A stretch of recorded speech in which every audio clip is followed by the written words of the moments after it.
In this lecture, we are going to talk about the capital allocation line. So far, we have been talking about combining all the stocks in order to form a given portfolio. We have been talking about Sharpe Ratio, and we have come to the conclusion that the portfolio with the maximum Sharpe Ratio is a good way to go. What's the Sharpe Ratio? The Sharpe Ratio is the return on the given investment minus the risk-free return divided by the standard deviation.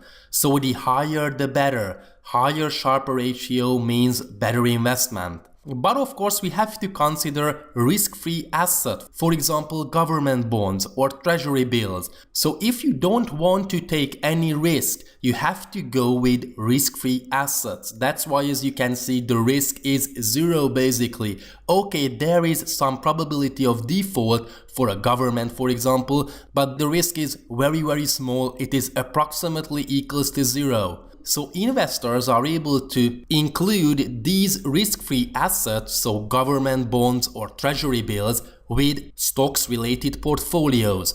And of course, these portfolios that includes risk-free assets are not going to be on the efficient frontier. So basically this line connecting the risk-free asset return with the portfolio with maximum Sharpe Ratio is the capital allocation line. So optimal portfolios lie on the capital allocation line if the portfolio can contain stocks as well as risk-free assets, government bonds, treasury bills, for example.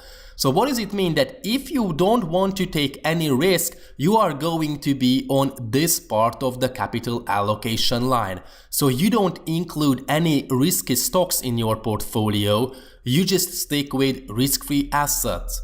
If you are willing to take more risk, for example, you are here on the capital allocation line, what does it mean? That 50% of your money is invested into risk-free assets and 50% of your money is invested into stock-related portfolios.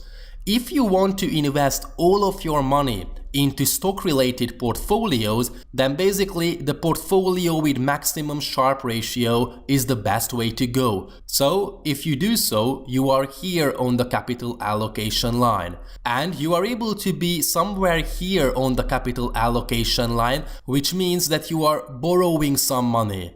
So here you are lending some money because you buy some government bonds. Technically, it means that you are lending money to the government. So here you are lending some money because you buy some risk-free assets.